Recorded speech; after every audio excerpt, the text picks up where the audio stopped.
Hi, my name is Stephanie Mitchell. I am here today with my good friend Mia Hemstad, and Mia has so graciously agreed to share with us today her mental health journey. And so I'm going to let her introduce herself and tell us why she's here.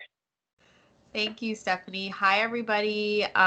Stephanie and I actually know each other from 3 years ago when she started following me on my YouTube channel. So, right before she hit record, we were just talking about, I was just saying how cool it is to be here now that you're launching your YouTube channel. And I'm so happy to be here and support. And I've seen Stephanie grow so much in her own mental health journey. So, thank you for having me. My name is Mia, and I started sharing my mental health journey online 3 years ago. I was a young mom, still am a young mom, but had just had a baby and was struggling with postpartum depression and anxiety and was just kind of coming out of it and really just beginning to acknowledge how long I've been dealing with anxiety and depression, even outside of motherhood. And it was really me just starting this process of discovering my own mental health and my own mental health challenges and wanting to share that process with everybody. So instead of coming on and saying, "Hey, I have it all figured out, everyone, here's what I do," it was more like, I'm just figuring all this out about myself, and it's scary and it's difficult, but I know that there are other people who are in the same boat as me, who, just like Stephanie. And yeah, so it's so cool. This is really you and my first time like talking face to face, even though it feels like I've talked to you like before. I mean, we've chatted, we've DM'd, but this is really cool. So yeah, I'm very similar to Stephanie in that we're just like figuring it out and working on our own healing. So yeah. Absolutely, yes. Thank you again so much. Yeah. And so let's just dive into the questions. You mentioned a couple of your diagnoses, but what mental health diagnoses do you have, and can you tell us a little bit more about those? Yeah, so I'm officially diagnosed with PTSD and major depressive disorder. It was a diagnosis I received last year. Obviously, diagnoses can change. I haven't been evaluated since then, but basically, what that means, from my understanding, is with PTSD, a lot of people think that you can only have that if you go to war. And one of the common questions I get from people is like, "Oh, I had no idea." And like, "You have PTSD. How did you get evaluated?" Or I tell people like, "I have chronic nightmares, and that's a part of PTSD." And so some people are actually realizing that their chronic nightmares aren't normal. Like, that's why it's so important for us to talk about this stuff, and I'm sure we'll talk about that more later, but just even sharing that I have these things and what they mean is encouraging people to actually, like, first of all, recognize that it's not normal to be suffering all the time mentally, right? So basically, PTSD for me is I went through almost 2 decades of abuse. I can't go into details about it because my story is so interconnected, but I realized the best way to explain it is I took an ACEs assessment. It's a trauma assessment that's used commonly in the therapy world, and it's like scored from 1 to 10, 10 being like the worst possible trauma, for that assessment, and I scored an 8 out of 10. So that is where I'm at. And so basically what that means is I pretty much live triggered most of the time, like anxious. I have nightmares that are usually very vivid and very stressful, and they feel life threatening. And how else can I explain it? It's like I'm constantly like, I don't want to say I'm constantly living in fear, because now I'm really aware of it, right? I'm aware of it, so it doesn't have as much control over me, but it still weighs on me, right? And because of that trauma, there's so much research done about how our trauma is stored in our body and causes a bunch of other chronic illnesses. So I have chronic migraine, I have chronic sinusitis. You might be able to hear it really nasally, and it's basically due to inflammation in my tissues in my face. So in my ears and in my face, my tissues get swollen basically, and then that throws off the pressure in our head and like our inner ear. So everyone like, and I feel like it's important to explain this because I think people just think like, "Oh, you're just scared." It's like trauma has a very physical repercussion in our bodies. And so for me, for the last 7 years, I've been dealing with sinusitis that's gotten worse, and it's connected to the migraines. So basically, we have this really cool thing called our inner ear that helps keep our pressure balanced and helps us to walk straight and swim and things like that. And so my inner ear is messed up because of the inflammation that's coming up and down all throughout the day. So I'll have most of the day where it's just hard to breathe through my nose, and that can cause like dizziness and migraines and headaches. And so that, and then of course like some digestive issues. I mostly eat gluten free because of that, and it's a whole host of issues that are caused by it. So I just really wanted to explain that because I think a lot of people just think that mental health challenges are just in your brain and you're just sad or you're just stressed, and it's like there's so many physical repercussions. It's like I'm dealing with chronic fatigue and all this stuff, and I think honestly it's part that's like even harder to deal with it because like I'm a young mom, like I said, and I'm trying to run after kids at the playground, and it's very hard to do that. And then the major depressive disorder is just like struggling with my self-worth and self-esteem. And again, that diagnosis was given to me a year ago. I would say that my depression is so much better now. Like, I mean, yes, of course, I struggle with self-esteem just like anyone and insecurities, but I feel like I've gotten so much more past that. Like, I've healed a lot of that. So that's really good. And obviously, that's a result of the abuse I went through, just like being made to feel worthless, right? So I've really kind of reclaimed a lot of my dignity there, and have been able to move past that. But yeah, those are my two diagnoses, and it's hard living with that, and that's why it's nice to connect with people like you, because I think there's just so much that you can talk about with someone that also understands this that you can't explain to other people, like who just don't get it, and my husband a year or two ago, he actually shared this on his own YouTube channel, so I don't feel weird saying it, but he had his own panic attack, like his very first panic attack. And after that moment, he had way more empathy for me. Not like he never did, but it's like your spouse understands, like, and they love you, but they don't truly get it. And then he went through that, and yeah, it just completely transformed like his ability to understand what I go through every single day. So, yeah. Yeah. Well, thank you for sharing that. I can relate to the depression. I struggled with that for a really long time. Yeah. Luckily, this year I'm finally starting to get some relief and I don't Oh, feel good. that heavy seasonal depression. So, Oh, thanks to a good. new medication that I've been trying. So, that's really good. So you mentioned a little bit about your trauma. So, as you heal from that, what have you found helpful? So many things. So I I'm on medication, but my dose is changing, so it's kind of like I'm almost not even on medication anymore. But I was on medication for almost a full year, and that really helped me to have relief, to catch a break. Like I was so in the darkness and the heaviness last year that I was struggling with suicidal ideation every single day, and it was becoming so intense and so heavy, and like I just needed to catch my breath. And that's one of the things I try to tell people about medication. People think that medication just numbs you and makes you a zombie, or that it changes who you are. And I honestly feel like it enabled me to be more of who I am, and enabled me to stop being so weighed down by all of this heaviness and sadness and anxiety, that I was able to catch my breath and start therapy and actually make some strides there. So then I started trauma therapy, which was really helpful, like cognitive behavioral therapy, practicing mindfulness, which is something I really need to work on still.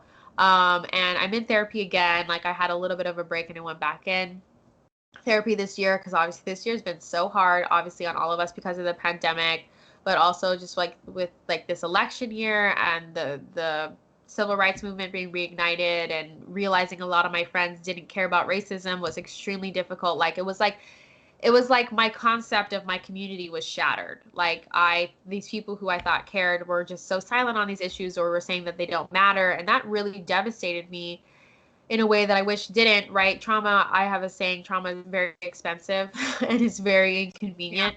And, but if you love yourself and you're trying to love yourself, you have to, if my son was struggling with something, I would spend all the money and move all the mountains to get him relief. So it's like I need to make sure I'm doing that for myself. Yeah, what helped me? So therapy, medication, talking. I really heal through talking, sharing online on YouTube and on Instagram, has been very helpful. And I read a lot.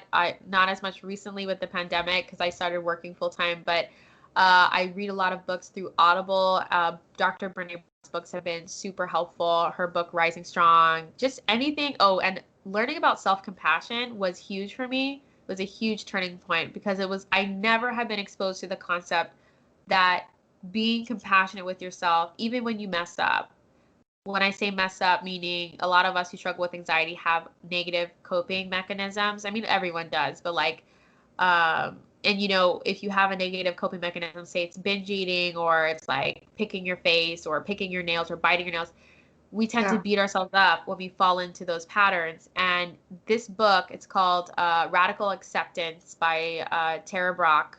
She's a doctor as well. And I was the first time I was exposed to that. I highly recommend that book to everybody. I think she's Buddhist. So I know that some of my Christian friends are like, oh my gosh, I can't read anything unless it's by a Catholic author. But honestly, I wouldn't be where I am in my mental health journey if I didn't let myself be taught by people outside of the small Christian community, because her Yeah. book was so helpful. And she was writing about somebody who had anorexia and who would beat herself up emotionally if she, ate too much, quote unquote, right?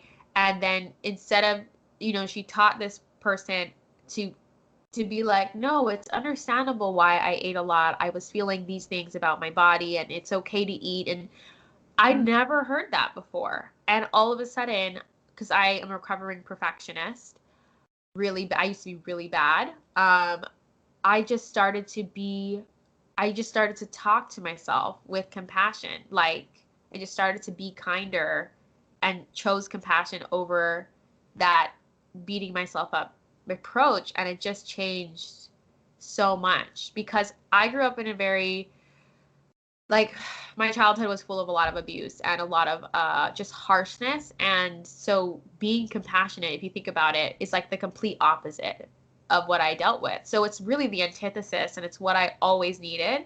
And so I encourage therapy. I encourage medication if your doctor recommends it. I encourage getting a diagnosis from a psychiatrist, not a primary care physician, from a specialist. But I also don't want to discount how much progress you can make if you just seek out this information through books and podcasts and experts and other peers like you and I who are living it, and you Yeah. just try this stuff and you just be open to self-compassion and like the research behind self-compassion. Dr. Brene Brown as well has all this research on self-compassion. So self-compassion was huge for me. And as you know, like I care about it a lot. I talk about it a lot in our group. I talk about it a lot. I have a whole lesson dedicated to it in our group. And I can't emphasize enough how important that is. But it takes practice. I think at first it feels weird. Affirmations as well have been really helpful for me as a recovering perfectionist to remind myself that it's okay when I make a mistake. And honestly, having a hobby. Like I picked up graphic design for fun 3 years ago, and it helped me so much to just explore my creative side, to be okay not being perfect, because graphic design is something, it's not math. Like there's no one Mm. perfect right way to design a graphic. So it really stretched me to let go of the rigidity that I constantly place on myself to be perfect. So there's so many things. And like the one thing I recommend to people all the time is like, approach your mental health journey and your healing journey as an experiment. It's one big experiment and you're just learning what works for you. And honestly, some things that worked for me last year do not work for me this year. And you're always going to be peeling back new layers and like reaching the next level of what you need. So yeah, there's just so many. I've tried so many things. Like I could write a whole book on all the things I've tried, but yeah, those are the main things I would say, is that medication, therapy, talking, and practicing self-compassion and having a hobby. I love that self-compassion concept. That's something I really need to work on because I didn't really grow up with that kind of pattern myself. And so it feels weird to Yeah. it's my natural habit to just fall into beating myself up. Yeah. And so yeah, I really want to learn that. My next question for you, so social media can be so toxic for Yeah. our mental health, right? Especially this year, I've found I've taken huge breaks from most parts of social media. So, what are some things that you do to make that space a healthier experience for yourself? I love that question because I think it's something so many of us are dealing with. And I'm a communications manager as my day job, right? And I have my own business that's on the internet. So I'm always on social media, and it's also Yeah. my negative coping mechanism. So scrolling is something I do, and it's so toxic because it just really makes your anxiety worse. I mean, my husband lost his job. This is a tangent, but it's related. He lost his job because of the pandemic 8 months ago, and all of a sudden he never understood why I was always on my phone, but now that he's a Yeah. stay-at-home parent and he's anxious about what's going on in the world, he's on his phone a lot. And his Mm. anxiety started getting worse. And then, we started to like make rules around when we're on our phones, and all of a sudden he just started doing so much better. Like he was just calmer and I'm like, I noticed that you've been just happier, and like I was like, why do you think you're, just doing so much better? And he was like, honestly, I think because I'm just on my phone less. I just have less input of all of these messages, of all of this stress. And, all that being said, like I've set rules for me to stay off my phone at this time and this time. It ended up not working, especially now that I'm doing it for my job. It's like I'll delete the Yeah. app off my phone for the day. And then I realize, oh crap, I was supposed to post this thing for my work and I got to download the app again. And it's like, and yes, I use like third party scheduling things, like so you can schedule, but you can't share to your story unless you're in the app and things like that. So Sure. that's honestly something I'm still figuring out. One thing that I did though, and I'm actually coming up on my 1 year anniversary of doing it, it was actually like the day after Thanksgiving. Last year, had to become really addicted to my phone. That was when I was really depressed last year. And I was so tired of like, I tried like the thing on your phone where you can like freeze the app after a certain number of minutes and you can't get into it unless you go into your settings. I tried everything. It wasn't working. So I decided I was going to unfollow everyone on Instagram so that I had nothing in my feed. And I Yeah. actually did that. I Instagram locked me out because I thought my account was hacked. But Oh I ended no. up, yeah, I ended up being able to unfollow everyone. I think I unfollowed everyone except like my husband and like two of my friends who had businesses. And I had like Yeah. 3 followers. And now I have like 300, not 3 followers. I followed 3 people. And now I have like 300 people I follow. And honestly, that's still too much. But I just really, you always hear people say unfollow people who you don't like, and you see that message and you double tap and you keep scrolling. But I really got serious about it. Now I take the time to, if I see something I don't like, I do not keep scrolling. I go to their page and I unfollow. Or you can mute people now and they don't have to know you unfollow if you care about that stuff. But I did that on Facebook early this year, and I'm so glad because I didn't see any election garbage in my Facebook. I Sure. Oh yeah, like early on when COVID started happening and all these people were saying COVID's not real. Meanwhile, like my aunt worked in a hospital and people are dying in front of her. I unfollowed a lot of people. So in Facebook, you can actually unfollow people from your feed instead of unfriending them.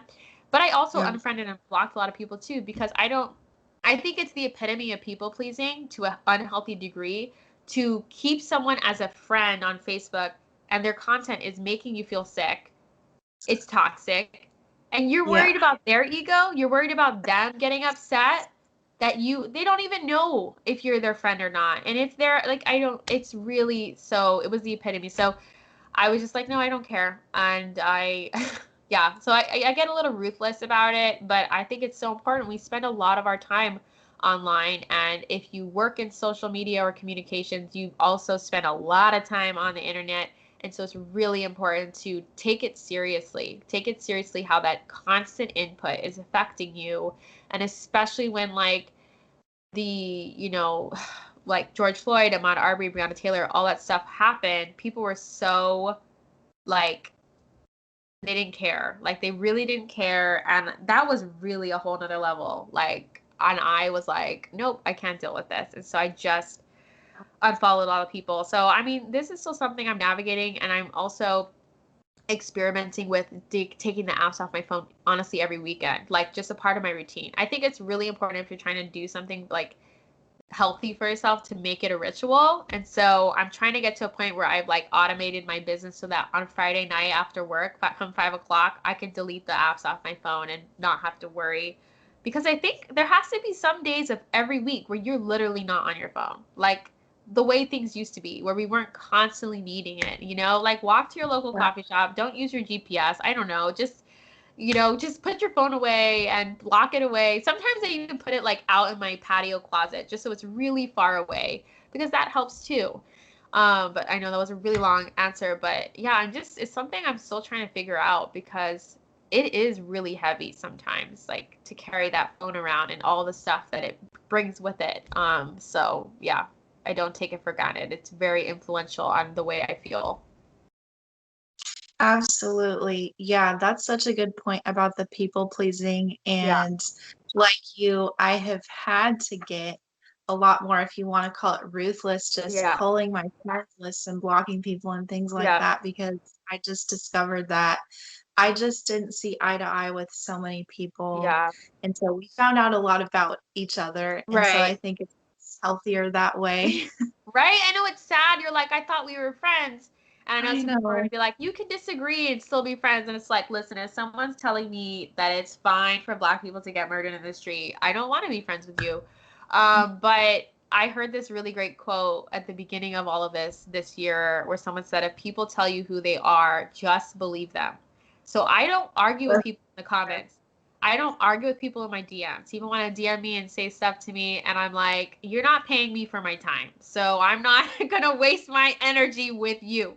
Like, I'm Yeah. working full time. I run a business part time. I have 2 children. I do not have time to argue with you about your racist ideals. So, I just got really good at not trying to save people in their comments and then their messages. People see something they don't like. They're like, oh no, I need to set this person straight. And it's like, no, you're not God. You don't get to set that person straight. There's so many people, if they want to learn about racism, they can go pick up a book or they can go talk to someone respectfully. If they want to learn about COVID, if they want to learn about how they can be a better person, they can figure it out. It is not my job to have to save everyone in the comments. And so I just didn't respond to people. I didn't call them out or whatever people want to say. It's like, it's not your job to call everybody out. It's your job to take care of yourself. And if you can't even do that, who are you to be out there telling other people what to do and what to think, right? Like, I let people have their own opinions. I just don't need to subscribe to them, right? So, Sure. I think that's a really healthy behavior that I'll probably be more like that when I come back in December, just not engage with all of that stuff. So, yeah. okay, my next question, if someone is struggling to set boundaries, what advice would you give them? Ooh, I would ask, why are you struggling to set boundaries? Because there could be so many reasons behind why we struggle to set boundaries. Let me see if I can give a good example. So there was a family member who I had a really hard time setting boundaries with, but I really needed to. And the reason why, obviously, this is a really common reason, you don't want to hurt their feelings and you don't want to look like a jerk. Okay, so if that's the problem, then ask yourself, like, why is it that having some level of boundary with this person is going to be so devastating to them that it's going to hurt their feelings? Do they own your time? Like, so for instance, this person wanted to call me whenever they wanted, and offload on me. So keep in mind, I have a toddler and I had a newborn at the time, and who, oh my gosh, I love babies. They're so cute, but oh my gosh, they need you every second of the day. Like, I mean, once my child could pick food up and put it in her mouth, I was like, praise the Lord, because then I got to sit and eat. Because otherwise, like, I'm Yeah, starving and I got to scoop that food and feed it little by little. And my second baby, God love her, is so picky about food. I could spend hours trying to make her different things. So I'm starving, right? Oh my gosh. Anyway, detour. But so what I mean to say is that if I had a spare moment, I needed to shower or brush my teeth or eat something, not sit on the phone with this person while they vented to me about all their problems that honestly they had control over. Like, it's one thing to be like, hey, I'm having a really hard time and I need to vent to somebody. Do you have time to chat? And you can be like, yeah, I have time on this Friday. If you want to talk at 2 o'clock, I can make some time. My partner can watch the kids. yeah, It respects me. It respects me and gives me the option to say, yes, I have a time and here's when, or no. Okay? A lot of people think boundaries are completely cutting everyone out of your life. That's not true. That's honestly easier a little bit than having these nuanced boundaries. So when I teach boundaries, like on my YouTube channel, etc., I talk about cutting out and limiting, right? There's 2 types. So I limit the exposure I have to a lot of people. And so I called this person up and I was like, you cannot call me whenever you feel like, because oftentimes you're calling me while I'm in the middle of breastfeeding. You're calling me while I'm in the middle of this or that, and it's not fair to me. And if at that moment that person gets angry at you, then that means that that person believes that they own you and your time and your energy. You want to be friends with that person? Really? And if they're related to you, here's my recommendation: if they're related to you, they still need to learn how to respect your time and energy. And if they love you, they're going to be open to respecting your time and energy. And you have to communicate. It's not okay with me when you call me whenever you want because I need to take care of myself and my children or whatever it is, or I need my time, or I have time where I need to focus on my work. Just that's all it is. And if that person gets upset about it, then it really is time to reevaluate that friendship. Let that person cool off. Let that person, but if they try to make you feel bad, then they have problems and you really got to reevaluate that relationship because that they're trying to own you. Nobody owns you, okay? And so I called 2018 my year of setting boundaries. I spent the whole year setting boundaries. And I mean like one after one after one after one. I had so many hard conversations.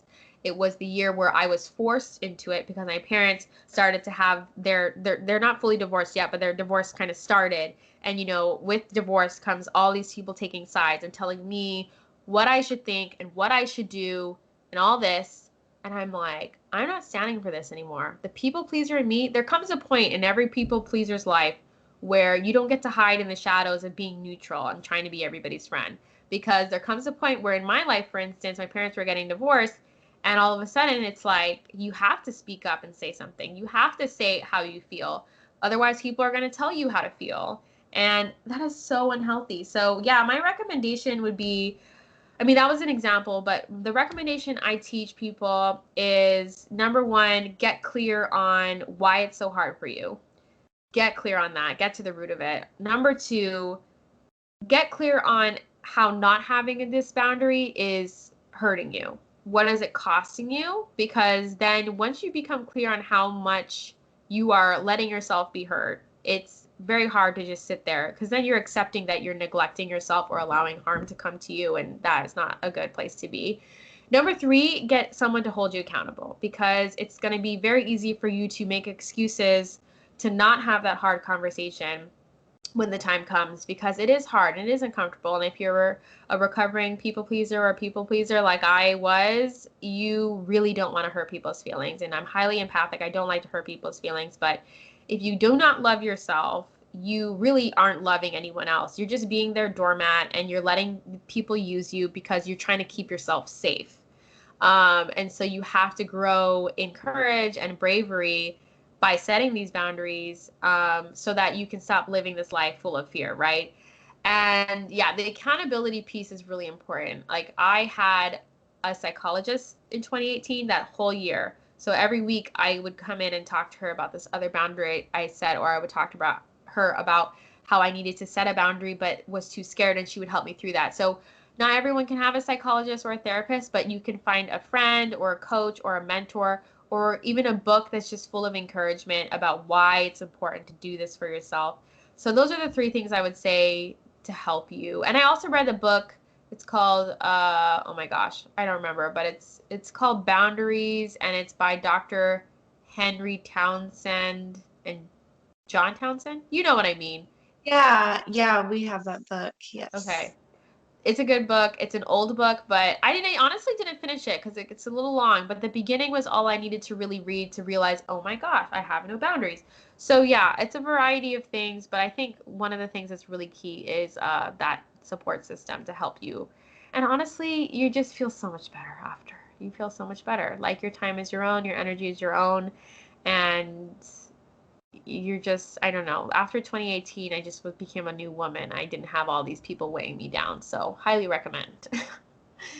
That's awesome. I'm still very new with boundaries. I really didn't grow up knowing what they were. I didn't even know about boundaries. Yeah. And so I am just now teaching myself and also working with a therapist on things like that. So that's really helpful advice. Okay, next question. You mentioned PTSD a little bit before. What is having PTSD like for you? um Yeah, I did mention a little bit before, like, because one of those people, I go on and on when I'm asked a question, like, what diagnosis do you have? Let me explain the whole thing. PTSD right now means I don't sleep well, and I'm a little bit better now, but I recently went through 2 months of severe nightmares. Every night, severe Mm. nightmares where I would wake up feeling like I didn't sleep.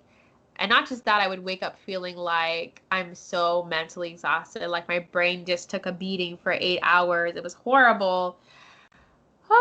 And I worked through something that was causing that, like a big trigger, right, from my past. And I worked through that. And so as soon as I did that in therapy, my nightmares eased up a little bit. It's so amazing how much our real lives are connected to our brains. And my therapist explains it as like, dreams. And when we sleep, that's when our brain processes things. And if you aren't sleeping well, you're not processing. So, that's why it's so important to like work through your trauma. And so I'm doing EMDR therapy, trauma therapy to help me process. But so it's really just right now, it's a lot of chronic fatigue. It's a lot of sinusitis because of the anxiety that I'm living with. I feel tightness in my neck and back pretty much all day, struggling to breathe. And that makes me feel lightheaded and dizzy.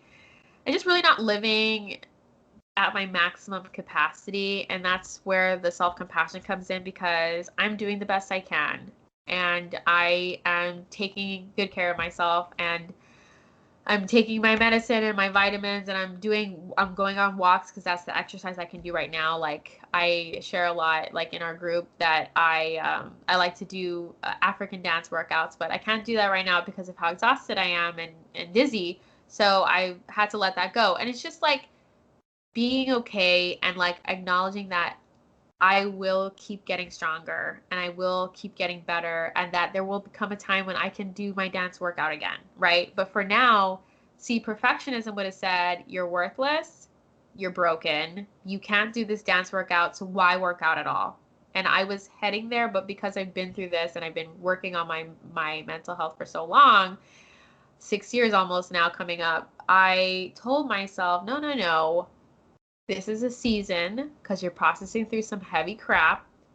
Your Mm. body is dealing with it. Your body is fighting for you. Take care of your body. And so I just pivoted to walking. I ask myself every day, okay, you can't do this because you're too X, too tired, too fatigued, can't breathe. What can I do? And so I just try to start every day asking myself, what is possible for me? Like maybe I can't work for 6 hours today, but can I do three? Can I do one? Can I sit down and answer just one email? And then it sets this domino effect for my day where I'm able to really not do an incredible like amount of stuff, but way better than if I just sat on my bed lamenting about all the things I can't do because my body is going through whatever. And I think you probably relate to this when you have mental illness sometimes, or any illness, you're angry at your body, you're angry at your brain, Yeah. right? You're like just so angry because you're like, God, why can't I just be normal? Why do I have to deal with this? Why do I have to carry this burden? And I think that breeds like self-hatred and like, I think it's important to grieve like the things that you don't have, but I think it's also important to be like, to thank yourself. Like I'm hugging myself right now. That's like something I wasn't even open to until like early this year. My therapist would like recommend hugging myself. And I'm like, that's weird. And now when I'm really struggling and anxious, I'm like, it's gonna be okay. And it's like, it's good. Like if you Good. can't hug yourself, like if you always need someone else to do it for you, like that's not a good place to be. You got to be able to nurture yourself and comfort yourself. And so I've been like really having to develop my arsenal of nourishing activities of how do I comfort myself? Like what's my favorite show? What's my favorite music to listen to? I love baths with essential oils and candles and like all these things.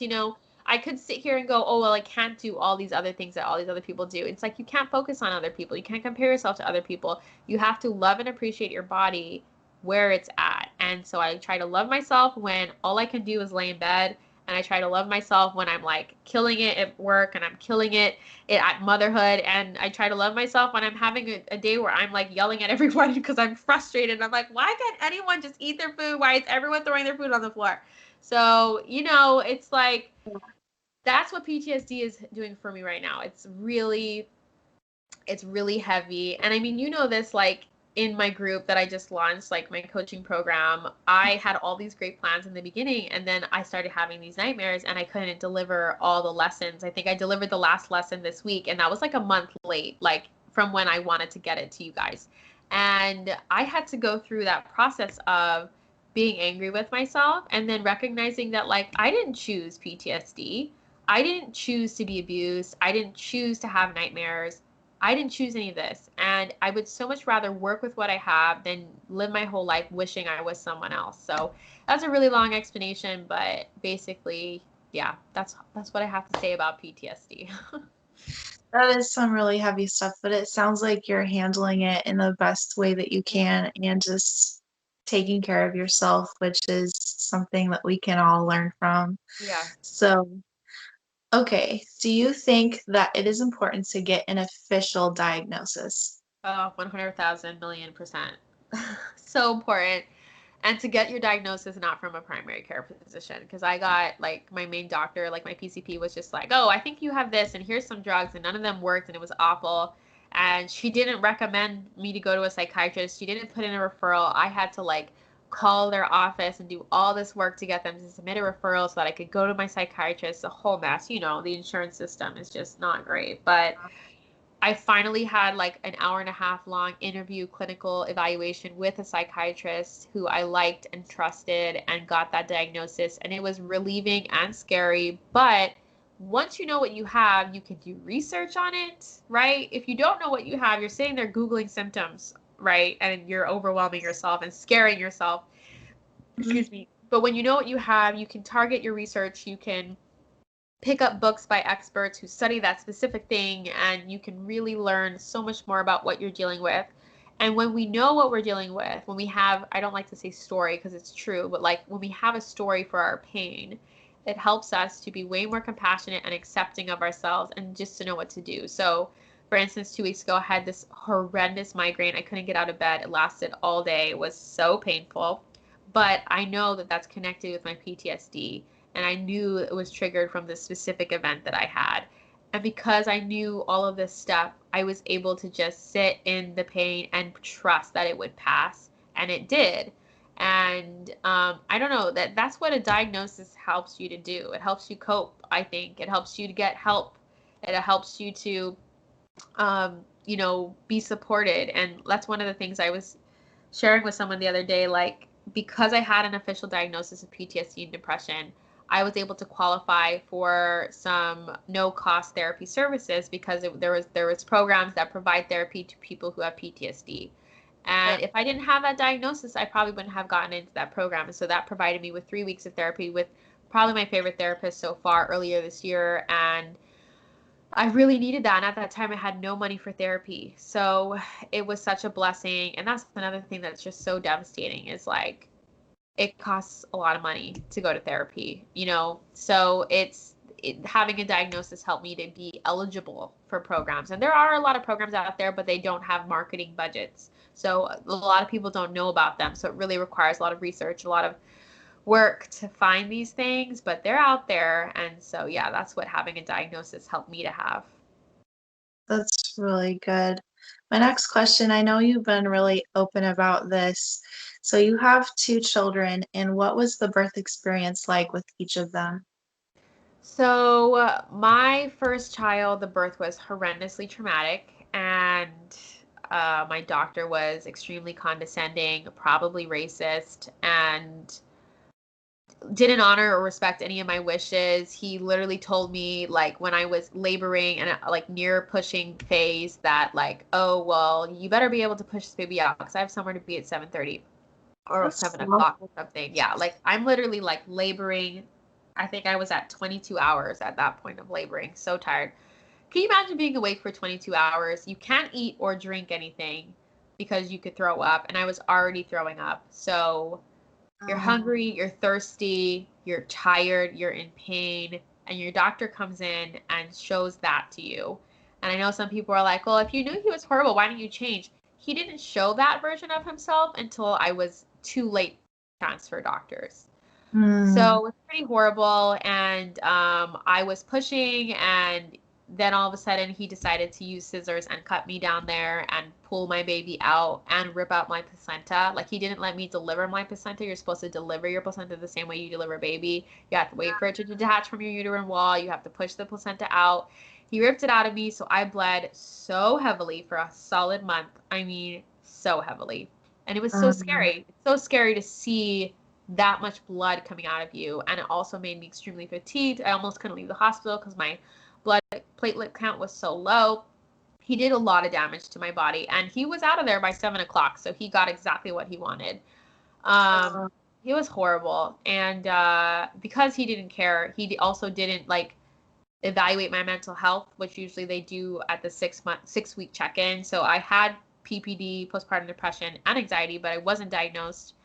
And yeah, it was horrendous. And I have a whole blog post I wrote about it that like went semi-viral, and it was like overwhelming because actually most women were saying like basically that doctors don't need to give you consent. They don't need to get your consent to cut you. It's called an episiotomy. And I think that that shows how freaking conditioned we are as women to let people do whatever the hell they want to our bodies. I'm like, um, are you freaking joking me? You're in your most vulnerable position. You're tired, exhausted, thirsty, hungry, and pushing a child out. Your legs are spread wide open, and there's 6 people in a hospital room. And it's fine for someone to pick up scissors and cut your flesh. Do you know that what does I mean? not sound okay to me.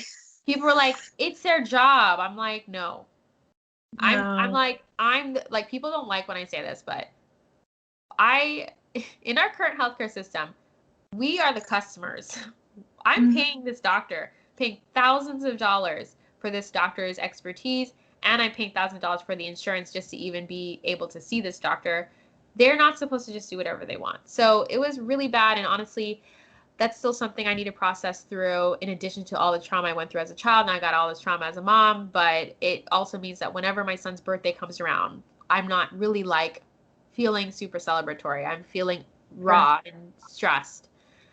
So there's that. And then, but my daughter, my second child, who was born 2 years ago, it was such a good birth. I birthed in a hospital, but with a nurse midwife, and it was such a miracle because I was worried that it wasn't going to be good, Mhm. for a variety of other reasons. But honestly, it was amazing. I was so respected, and there it is hard to like push a baby out, obviously. Yeah. But this nurse midwife like was so patient and let my body deliver, even though it took a while. And then the thing that got me the most was after I birthed my daughter, she said, okay, now we need to birth the placenta. And I was like, what? Like, I saw my other doctor rip the placenta out of me.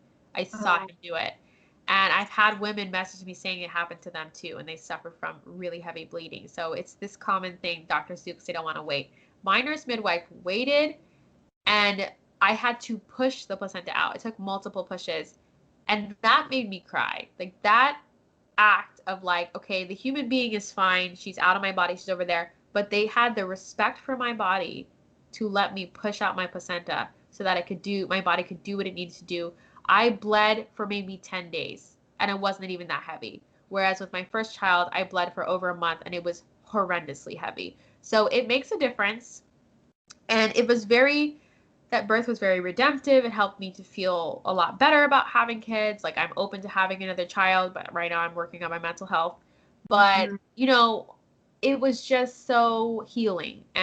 But it's devastating to me. Like, what I went through was not uncommon. I know so many women who have had horrendously traumatic births, and a lot of us don't even want to call it trauma because, first of all, we think trauma is only something that happens to like people in war. And we don't want to connect that word, right? Trauma, that sounds so ugly and scary, to something as beautiful as our child, right? We're scared to connect that because we don't want to make it sound like we're ungrateful, or people gaslight us like, well, you're lucky your kid came out and didn't have to sit in the NICU for 3 months.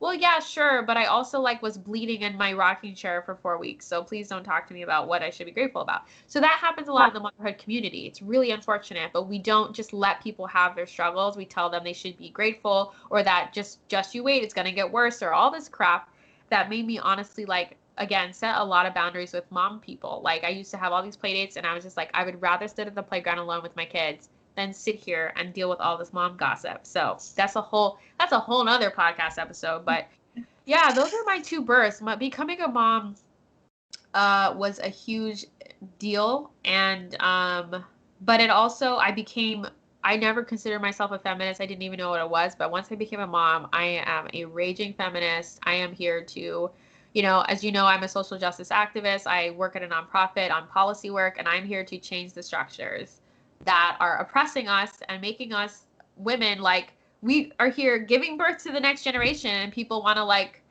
put us on the side, like, and I'm like, no, like, we need real change at a structural level so that women aren't being, paid less and their careers being destroyed because companies don't want to work with the fact that our bodies naturally give life. Like, that's the way our bodies are. Like, why is that not being respected in the workplace? Why is that not being respected? Like, people, I remember I went back to work and I was breastfeeding. I had to take multiple breaks to pump, and people were just like, why are you always leaving your desk? Like, they didn't even run, they Wow. didn't even, I'm like, who are you? Like, how do you not know how the body works? You know what I'm Yeah. saying? They're like, oh, you pumping? What is that? I'm like, wow. Okay. So yeah, it's we have a lot of work to do in America when it comes to how we respect women.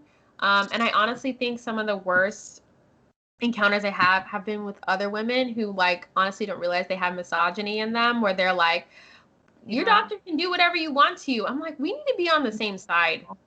Like, we need to be on the same side. And honestly, I think people do that because then they don't have to face the fact that maybe they were mistreated, right? If we act like everything's normal, then we don't need to feel bad. One of the hardest and bravest things you have to do when you have trauma is acknowledge that you have trauma and call it trauma. Call it what it is. And Yeah. unfortunately, that means that your whole body's going to start freaking out because you're like, oh my God, what happened to me? What happened to me wasn't okay. But then you can start the process of healing and you will be so much stronger. Like, I can't even recognize the woman I was when I became a mom 4 years ago. I am a completely different person. And it has a lot to do with just taking those steps to just keep facing my past and all the things I went through and getting help with them. So, yeah. Well, thank you so much for the work that you do. That is so scary that so many women just accept that as being normal. That does not sound okay to me at all. That really freaks me out. Yeah. So that's, yeah, lots of work to be done, clearly. You talked about insomnia a little bit. What are some things that help you to combat that and help you to sleep better? That's a really good question. So there was a time in my life I struggled with insomnia where you can't sleep. And currently my struggle is I'm sleeping, but I'm having nightmares and I'm basically like a prisoner in my sleep. But let me talk about just preparing for a good night's sleep in general. So there's a few things. Actually preparing for sleep, not like watching a show and then closing your computer and rolling over. That's not preparing for sleep. Scrolling on your phone and then shutting it off and then rolling over, that's not preparing for sleep. So I have a nighttime ritual, like, and it's very basic because I don't know if you experienced this, but when I was really deep in depression, brushing my teeth like almost didn't happen at night. And I know some people are like grossed out by that, but I'm just gonna be real with you. And actually, when I started sharing that, people were DMing me like, "Oh my gosh, I struggle to brush my teeth at night too." So it's a huge win for me to not only brush my teeth at night, but floss my teeth at night. And I feel so freaking loved when I do that for myself because for so many years I couldn't. And so it means a lot to me when I do that. It's almost like I don't know how to explain it. So, like, when my kids are getting ready for bed, I brush their teeth, I tuck them in, I sing them the same songs, I hug them, I give them a hug, a squish, and a kiss. That is like our ritual. And like, what a way to prepare your child for bed. You're safe, you're loved, you're cared for. Go to sleep, sweet dreams. I love you. We need to do that for ourselves. I didn't have that as a child. So brushing my teeth, flossing my teeth. And then after that, I'm like, you know what? I'm at the sink. Might as well splash some water on my face and use my face wash. And so doing that and then throwing some moisturizer on my face, just those 4 steps makes me feel eons better. Like it, and when you do these things and you ritualize them, you do them at the same time every day, or you do them generally right before bed, it starts to signal to you, just the act of doing it then starts to signal to your brain, oh, it's time to go to bed. Another thing, which is really hard and very obvious, but still something I struggle to do, is shutting off your phone at least an hour before bed or at least 30 minutes before bed. I haven't done this, but now I'm realizing I need to start doing this, is plugging my phone in outside of my room. So I'm less likely to pick it up. So probably around 8 o'clock, I need to plug in my phone outside of my room, because, you know, you don't want any more stimulation or input. And then after that, I would say another practice that was really helpful to me that I pick up whenever I'm struggling through a phase of feeling frustrated with myself. Anyone who's like likes to work hard and get a lot done and feel a sense of achievement, you might lay in bed thinking this day was crap, I didn't get enough done, my to-do list is still sitting there, and that can keep you up. So what I recommend for that is before you go to bed, have a journal and a pen placed next to your bed so you can see it and remind yourself. Pick that journal up and write down 3 things you're proud of yourself for accomplishing. Celebrate, I call it celebrate your damn self. Celebrate every milestone. And I started every night would write down when I was a stay-at-home mom and I just felt like I could get nothing done, like just taking care of my kids. And I'm like, you kept your kids alive today. You took them outside for fresh air for 1 hour. That's amazing. And you made sure you showered today. That's awesome. And just writing down every day 3 things I felt proud of myself for accomplishing helps you to like go to bed more soundly and to sleep better. And if there's something you didn't get done that was really important to you, just write it down for tomorrow. Like write it down so you're not holding it in your brain, you're not thinking about it. So that kind of practice of journaling or even just releasing your thoughts. I talk about journaling so much in general, and it's because I think even though I hate writing and I hate the feeling of my hand cramping because that's what happens, I don't hold my pen right. It's so helpful to journal. So there's so many ways to approach it, and that's why it just figure out a way that works for you and do it. And then on top of that, like self massages are great. So like I'll do like lotion and essential oil, and I'll like massage my shoulders and my neck and my feet or even my hands. And is it as good as someone else massaging you? No, but it's just an act of love, a way of calming down. Maybe you're anxious, and instead of using your hands to be on your phone, you're using your hands to massage yourself. So just think about just any way that you can relax yourself, calm yourself down, and make it a ritual so that you signal to your body like, oh, it's time for sleep. And some nights I do all that and I still have nightmares depending on how triggered I am. But you wake up with clean teeth and nice skin, so it's still better than nothing. You know what I mean? Absolutely. Those are really good tips. I started turning my phone off Oh, good. before I go to bed so I'm not tempted to Yeah. check it or do different stuff. So yeah. And I never used to do that. My phone used to be on almost all the time. And it's like, Yeah. that's crazy. Why there's no my brain needs to shut off at some point, and Yeah. sometimes I just need to physically turn my phone off. Yes. So I saw that I've watched this YouTube video of yours, and so I really wanted to ask you this, because it's something that I've dealt with in my life. People telling me this, that some people think that prayer is a substitute for therapy. Yeah. So what are your thoughts on this? God bless the Marjories that tell us that, but oh, Lord of mercy. Maybe you can post a link to that video whenever you post Yes. but in short summary, I really wanted that to be the case. I thought I'm struggling with my mental health because I'm a sinner and I just need to get better at forgiving those who abuse me. And listen, I work every day to forgive those who abuse me, but that doesn't change the decades of abuse and the trauma that's living in my body and making me sick. So I went to a priest who's very orthodox, and I thought he was going to be like, yes, absolutely, you need to pray, all these things. So I went to this priest. I literally set up a meeting with him. It took weeks. I waited so long. Finally went and visited him, told him I really need weekly spiritual direction and guidance, and I told him what I was dealing with. And then he asked me some more questions, and I explained kind of like my past and the abuse I went through, not even in detail. He was like, Hmm. you don't need a spiritual director, you need a therapist. He was like, you need a psychologist. You need someone to help you. Like, he's like, you've been through real trauma. You need help with that. Like, basically validating the fact that you're going through a hard time, not because you're a bad person and this is your fault. You're going through a hard, and not because God doesn't love you or you haven't prayed enough. He's like, you are going through a hard time because you've been through a hard time. So he Hmm. gave me a business card for a therapist he recommended. She wasn't seeing any new patients and was retiring, and that was a whole other thing. Like, I'm sure you've experienced that, like, disappointment you feel when you call all these therapists and they're not taking patients or they don't take your insurance. It's such Yeah. an additional burden to the sick person.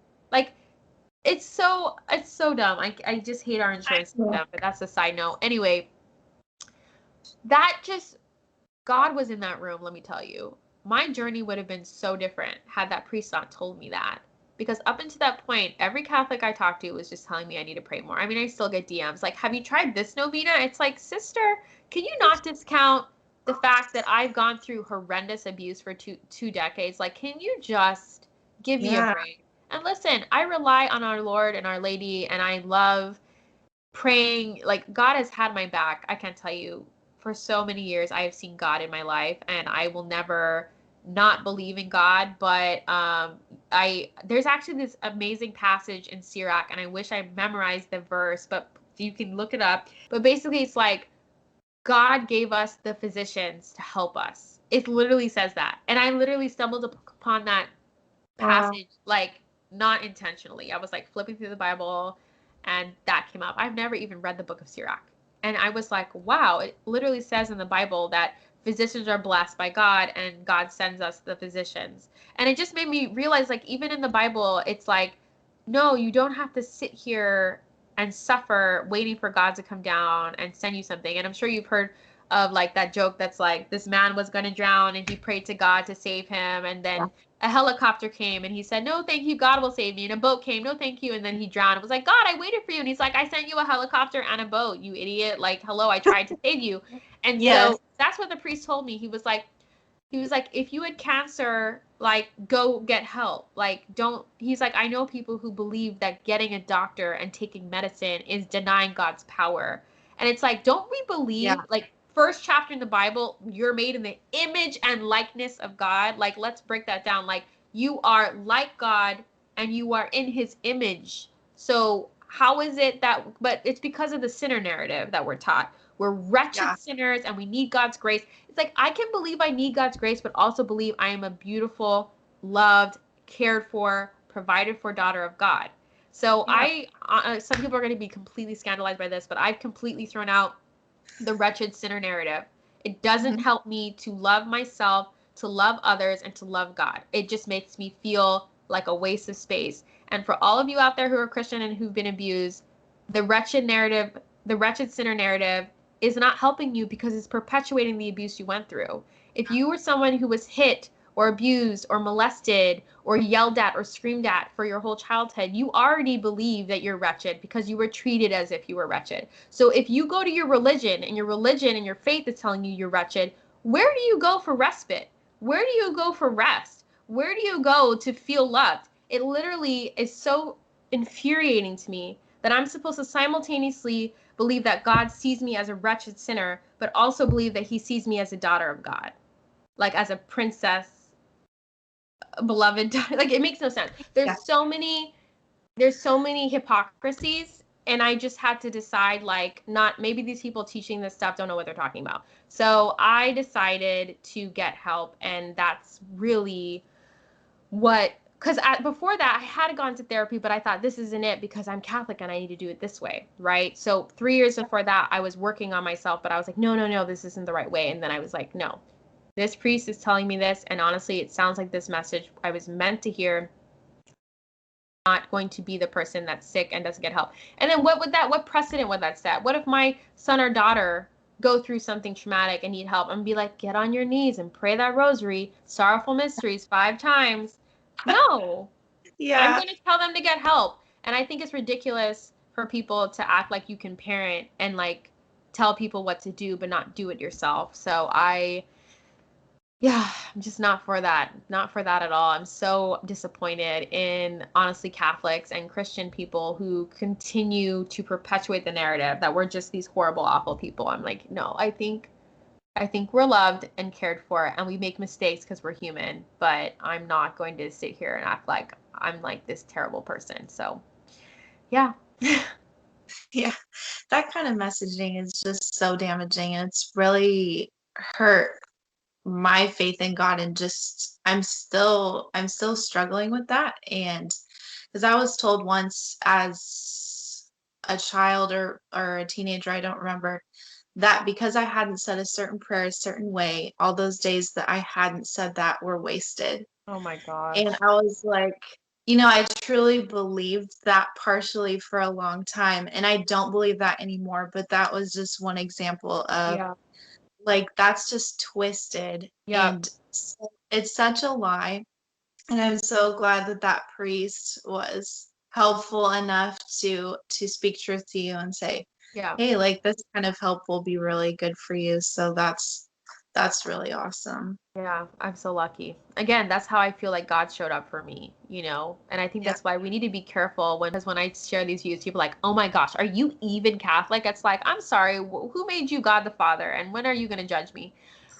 So people get so upset about it, but I'm just like, be careful when you want to tag someone in a post who you put on a pedestal as like, oh, but this Catholic, I love what he says. It's like, who made him Jesus? No one. And to me, it's like, are you going to choose the writings of some person who doesn't even know you? Or are you going to take the message that you're receiving from your Heavenly Father who knows you better than anyone? And Yeah. so to me, and it's like, well, how do you know that priest was speaking on behalf of God? Because I have a soul and I feel it in my body when God is there. And I think all of us have that, but most of us are in denial. I think that's what it means to be in the image and likeness of God and to be connected and be part man, but also part spiritual beings. That there's a part of us, like our souls, that will live on forever. That's what I Hmm. believe.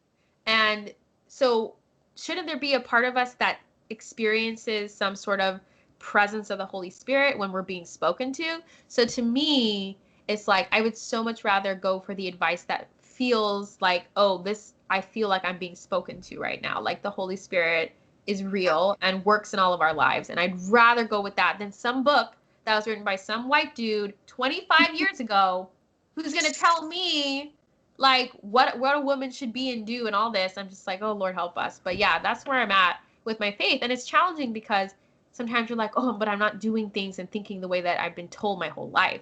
But it's like these people who wrote these things are human too. They didn't get it Sure. perfectly. I Hmm. feel like we got to trust that, if we really believe God is real and that we have souls, that we are being led and guided, and we don't always have to be guided by some one person on Instagram that has 2 million followers, so they must have the truth. It's like, no, they probably just say what people want to hear and they get Yeah, people to follow them. Yeah. absolutely. So just one last question.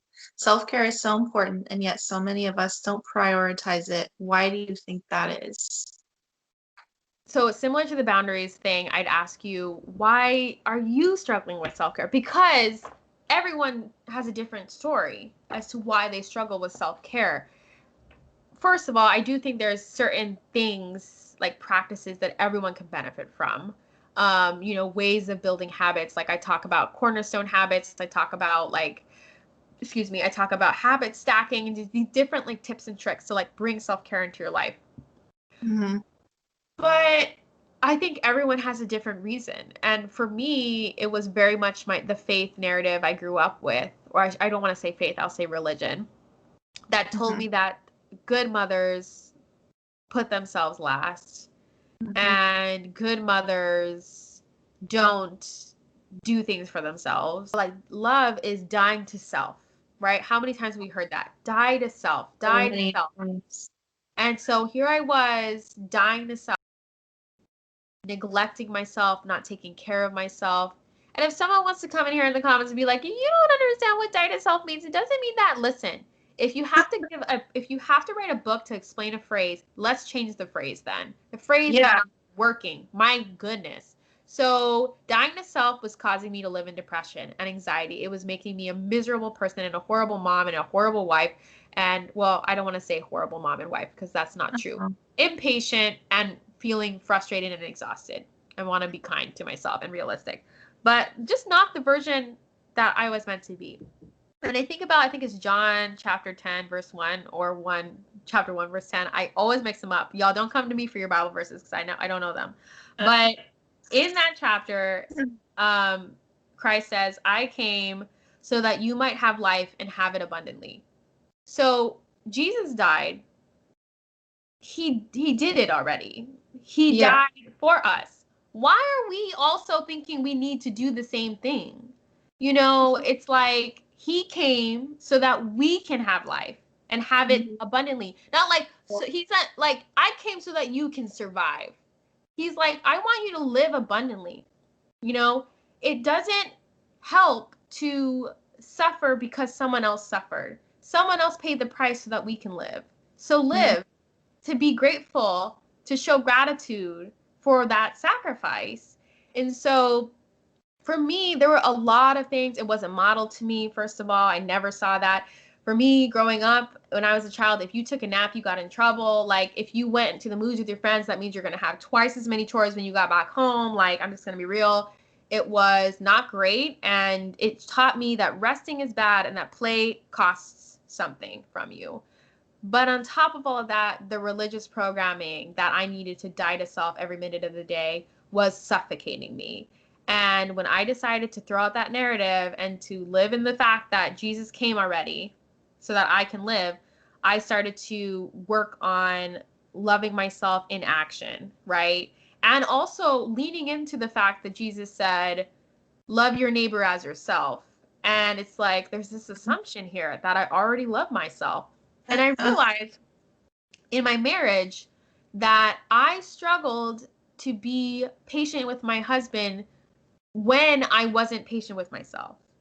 But when I was patient with myself, it was easier to be patient with him. So that's where the perfectionism comes in. When you're a perfectionist, you tend to point out other people's flaws because you want everyone to be perfect too.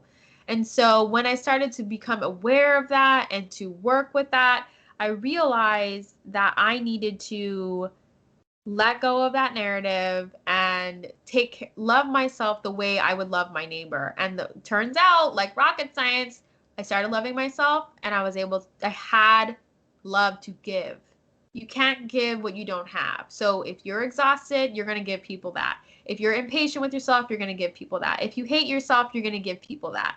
So I started focusing on me, and I tell this to people all the time. Once I started doing that, my cup overflowed, right? The ripple effects of my self care and self love touched every area of my life. My work got better. I started getting more opportunities. I started making more money. I started to show up better as a mom. I started to show up better in my marriage. I started to show up better in my business. Like it just, there were some relationships that I thought were lost within my family that I was able to restore. Like it just helped so much. And that's why I want people to know self care isn't this surface level cute thing of wearing a face mask. It's really this radical changing, and it's just a radical way of living. And unfortunately, it's radical because a lot of people aren't living that way, especially not women. But I think it's a way of life. It's a way of treating yourself and respecting yourself. And it's something that just transforms everything. Like I nap every weekend and my kids just know I nap. They're like, oh, mommy's gonna nap. Oh, are you tired? And it's like, yeah. And they're not like, oh my gosh, mommy's napping. You know what that means? That when my kids are older and they're tired, they're going to take a nap. They're not going Mhm. to make themselves feel bad because there's still things to do. There's laundry piled up. The bathroom sink could be cleaned. No, they're going to take a nap when they're tired because I'm modeling that to them. So I just think there's so many benefits to practicing self-care and to really getting to the root of why it's so hard for people. You know, whether it's religion, whether it wasn't modeled to you, whether you were punished for taking care of yourself, whatever it is, it's so important to get to the root of why it's so hard for you. There's some very common beliefs that a lot of people have that are keeping them from practicing self-care that make them feel guilty about it. But everyone's situation is also unique, which is why I encourage people to discover that about themselves, whether it's through journaling and reading a book that helps you and guides you through the process of reflection, whether it's through therapy, whether it's through coaching. Really, if you want to be unshackled from this stuff that makes you feel so bad about self-care, it takes a lot of work. It takes a lot of inner work. And that's something I always use that term inner work. People are like, what's inner work? What's doing the work? It's like, it's that.